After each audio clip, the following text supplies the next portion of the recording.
Hello guys, welcome to our YouTube channel. Welcome po ulit sa AdMaths plus Maths. Welcome mga ka-AdMaths. Tayo po ay magsasolve po ng rational equations at mga problems regarding or involving rational equations. But before po yun, I will discuss to you ano ba ang dapat matutunan ng mga bata at the end of this lesson. First, there's only one objective of this lesson kasi inuna ko na po kung paano mag-solve ng rational equations. So, paano ngayon i-apply ang pagsosolve ng rational equations sa mga word problems involving rational equations. So, the only objective of this lesson is to let the students be able to solve word problems involving rational equations. Okay? So first example po tayo. If a certain number is added to 5 times the reciprocal of 2 more than that number, the result is 4. Find the number. This is actually a number problem. So basically, there are also number problems that might also involve rational equation. So, ito po yung example nun. I will be giving you a method na hindi nyo na kailangan ng so much things, but you have to remember 3 R's and 1 S. If you want, you can also add checking. But, okay, so I only have 3 R's and 1 S. What are those? First is to read. After that is to represent, third is to relate, and then fourth is to solve. If you want to check, then that's the fifth step. Okay? Pero, ang uunahin po natin, of course, you have to read the problem. And when I say read the problem, hindi lang po babasahin, kundi i-analyze po natin yung question properly. Okay? Kasi hindi po natin marerelate, okay? Hindi po tayo makakagawa ng equation without analyzing the question properly. So that's step number 1. Step number 2 is represent. I can represent that number na sinasabi po sa question, okay, with a variable. Okay? It can be any letters as long as wag lang po ninyong gagamitin si 0. Kasi pag 0 po, okay, medyo, or O, pag O po, mukha siyang 0, so mas mahirap po siyang intindihin. Okay? Let Y be the number in the question. So I personally represented it with Y. Step number 3 is to relate. I-relate po natin yung na-represent po natin as Y doon sa sinasabi ng question. So, since ang sabi po ng question ay, okay, ang sabi po ng question ay, kailangan daw natin, okay, i-highlight ko konti, ang sabi niya, a certain number. So, yung number na yan, this certain number, okay, is added to 5 times the reciprocal. So, certain number is Y. Okay? Since yung certain number natin is Y, or yung number na hinahanap natin is Y, then it will become Y added to. So, it means plus, okay, 5 times. So, it means 5 times what? Yung pong reciprocal of 2 more than that number. Okay? And what is that number? It's Y. 2 more than that number is Y plus 2. Pero mayroon pong word na reciprocal. So, papansinin nyo po yan. May word po tayo na reciprocal. So, yung word po na reciprocal, yun po ang sinasabi po nun ay, okay, if a number is, for example, 7, the reciprocal of 7 is 1 over 7. If the number is 6, then it will become 1 over 6 is the number. Pero ang number po natin ay Y plus 2. 2 more than that number. So it means, okay, the reciprocal of y plus 2 is 1 over y plus 2. Okay? That's why, ang nasa loob po ng bracket dito or parenthesis ay 1 over y plus 2. Okay? Is equal now to 4. So, equals siya sa 4 kasi ang sabi niya, the result is 4. Find the number. Okay? Next po tayo. So, step number 4 is to solve. Okay? So, ang sabi ko kanina, 3 R's and 1 S. Read, represent, relate, then solve. Okay? So, isosolve po natin ito by, first, subtract both sides by y. Bakit? Kailangan nating mawala muna yung y doon, lagay natin sa kabila. So, magiging 4 minus y. Okay? 4 minus y na yung kanan.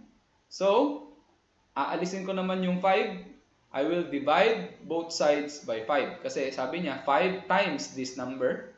Anong kabaliktaran ng times or multiply? Divide. Para matanggal po natin yung 5. So, it will become 1 over y plus 2 is equal now to 4 minus y over 5. Next, I will find the LCD or least common denominator of the rational expression here and rational expression on the right.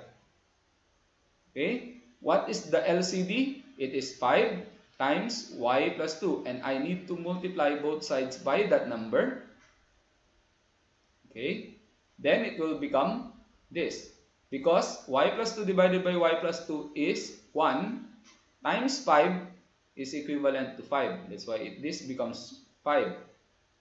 Okay, and then remember 4 minus y times 5 times y plus 2 is equivalent to this. So, paano ako nag-come up with this one? I just do the FOIL method or distributed the factors. Okay? Next, simplify and collect all the like terms on one side. Okay? Since yung 5 lang ang nandun sa kaliwa, okay, I'll subtract both sides by 5 and then combine all like terms. So, magiging 0 is equal to negative y squared kasi negative y squared nandito. 4y minus 2y is positive 2y. 8 then minus 5 is positive 3. Okay? After that, remember in quadratic equations, you are not allowed to have a negative, if possible, you are not allowed to have a negative po na numerical coefficient ng y squared. So, i-make sure mo, that the numerical coefficient of y squared is positive. Hindi naman necessarily na positive siya. Pwede mo na rin gawin yan sa calculator mo, pero mas maganda po na y squared is positive. Okay? Next is to factorize po yung quadratic expression natin para makuha po natin yung solutions natin kung ano ba yung mga values ng y o kung ano ba yung mga number na pwedeng ipalit or pwedeng maging value nung number na hinahanap natin. Okay? So, factorize po natin ito. Kung hindi po natin alam pa ang mag-factorize, I'll be uploading a new video about factorization and put the card on top. Makikita nyo po dyan sa taas. Okay? Kung paano po mag-factorize gamit po ang inyong calculator. Okay? So, factorize, it will become y plus 1 times y minus 3 is equal to 0. Okay? Next is to equate both the factors y plus 1 is equal to 0, equate it to 0, and then y minus 3 is equal to 0. So, magkakaroon po tayo ng y plus 1 equals 0, so y is equal to negative 1. Y minus 3 is equal to 0, so y is equal to 3. So, dalawa po ang values natin, 3 at saka negative 1. Okay? So, 3 at saka negative 1. Pero remember po, pwedeng isa sa kanila lang ang sagot, pwedeng both ay sagot, or pwedeng wala sa kanila ang sagot. So, it's very important to check if both satisfies the conditions given in the problem. So, paano po yun i-check? I-check po natin by substituting the equation natin kanina sa relate. Okay? So, isa-substitute ko lang si 3 doon sa mga y dito. Then, isa-substitute ko si negative 1 sa mga y dito. Pag naging equal, then it means, okay, na-verify mo na pwede pala silang maging values. Okay? So, sinubstitute ko si 3. 4 is equal to 4. Therefore, 3 is one of the possible solutions. Okay? For negative 1, okay, verify ko. 4 is equal to 4. So, therefore, okay, pwede rin si negative 1. So, therefore, ang mga answers po natin dito ay 3 and negative 1. I'll give you 2 more examples. Okay. This rational equation is also involving, this rational expression is also for problems involving work. Okay? So, paano naman, sir, kapag it involves work? Okay? First, you have to read. Analyze the question properly. Second, represent it properly. So, ito po yung pinakamahirap na part po kapag problems involving work po ang ginagawa natin. Kaya makinig po tayo ng mabuti at wag po tayo mag-skip para maintindihan po natin ito ng mabuti. Let T be the number of hours for Leo and Alex to mow exactly one lawn. So, ibig sabihin, yung T, kapag pinagsama ko si Leo at saka si Alex, pwede silang magkaroon ng, okay, mas maliit na oras. Pero portion by portion. Okay, since yung time na yon, yung hinahanap natin, ang portion of work done by Leo is T over 4. And the portion of work done by Alex is T over 5. Bakit T over 5 at saka T over 4? Kasi sabi niya, Leo can mow alone in 4 hours. Okay?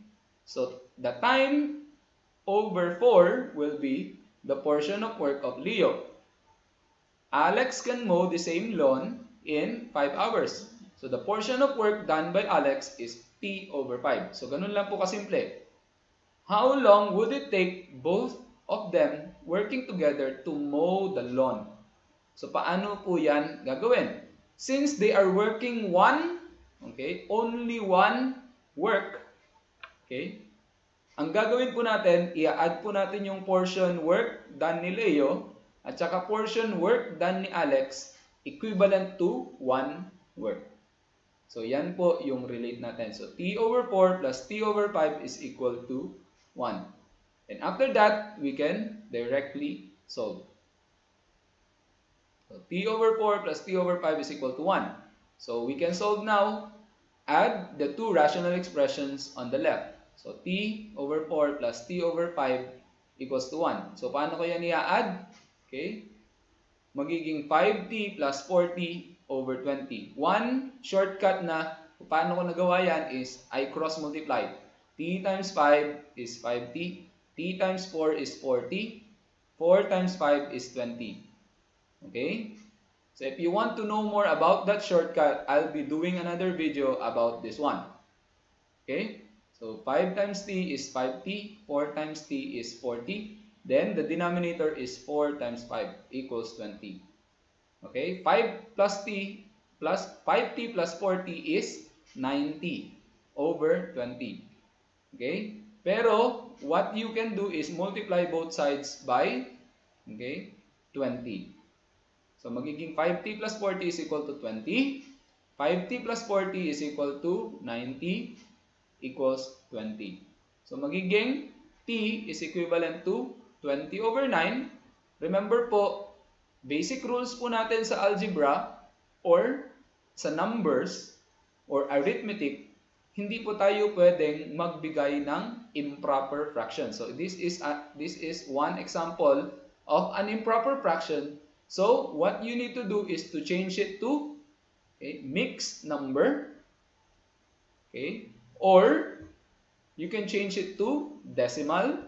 Or, you can change it according to the time. Since hours po ang pinag-uusapan natin, pwede nyo po yung palitan ng hours, then minutes. Okay? So, magiging 2 and 2 over 9 or 2 and 2/9 hours.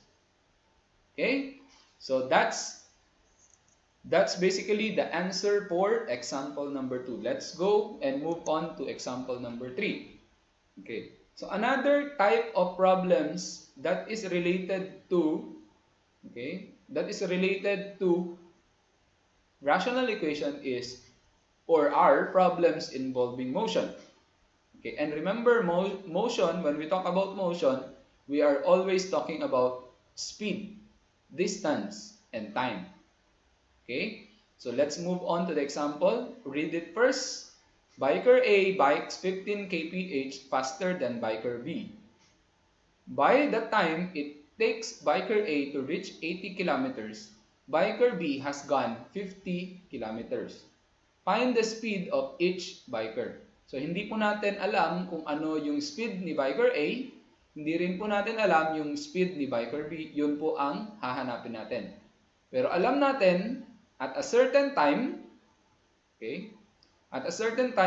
naka 80 kilometers na si biker A at naka 50 kilometers naman si biker B. At mas mabilis ng 15 kilometers per hour si biker A kaysa kay biker B. So, ang ire-represent po natin dito ay hindi si biker A. Kasi alam na natin na si biker A ay mas mabilis ng 15 kilometers kay biker B. So, when you do your representation, yung hindi nyo po alam. Okay? So, let R be the speed in kilometer per hour of biker B.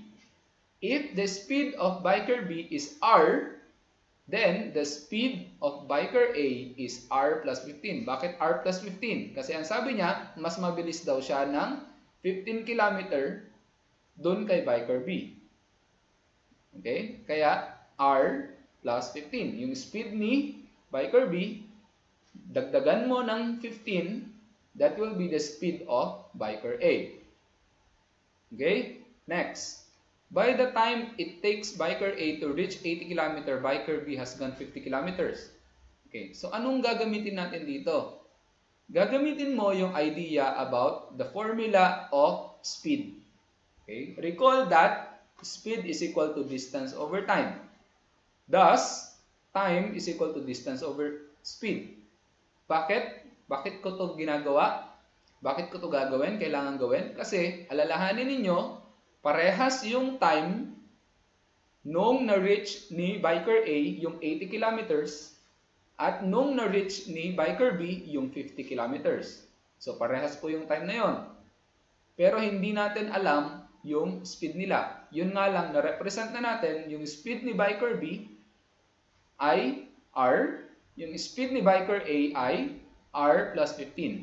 So, pwede pong kapag nirelate natin, okay, since time is the same, distance ni biker B ay 50, ang speed, ayan, distance over speed, speed po niya ay R.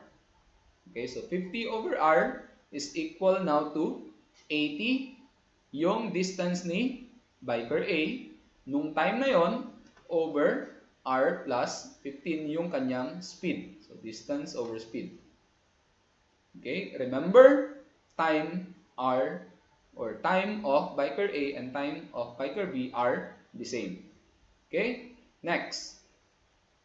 Let's try to solve that equation. Okay, 50 over R is equal now to 80 over R plus 15. Anong gagawin natin? Get the least common denominator and multiply to both sides. Ano ang least common denominator? R times R plus 15. I-multiply natin both sides, it will become 50R plus 750 is equal to 80R. Okay? So, 50 times R plus 15, ang naging result po ay ika-cancel out natin yung R, then magiging 50R plus 750, then magiging 80R kasi R plus 15 times, divided by R plus 15, ka-cancel out natin, ang matitira ay 80 times R, kaya naging 80R. Okay? Then, you have to combine like terms. So, etong 80R, mumove ko sa kabila, or isusubtract ko both sides by 80. So magiging 50 minus 80r, then susubtract ko both sides by 750, magiging negative 750 sa kabila. 50r minus 80r will be negative 30r. Okay? Is equal now to negative 750. What you need to do para masolve mo yung value ng r is divide both sides by negative 30. Okay? Next, after that, you can get now the value of r is equal to 25. Remember a while ago, while we are doing the representation, r is the speed of biker B. So, 25 kph is the speed of biker B. And what is the speed of biker A? Biker A, a while ago in our representation, it's r plus 15. So, since it's r plus 15, then it will become r plus 15, r is 25, 25 plus 15 is 40 kph. And 40 kph is the speed of biker A. Thank you very much po for listening. If you want exercises, please pause the video and take a look at these problems. Try to solve so that you can be able to check if you understood the lesson. Okay? Ayan po. Thank you for coming po sa bahay natin. Mga ka-admats, please do not forget to like and share. If you are new to this channel, please subscribe and click the bell button para po updated kayo sa mga bagong uploads po natin. Thank you and God bless all of you.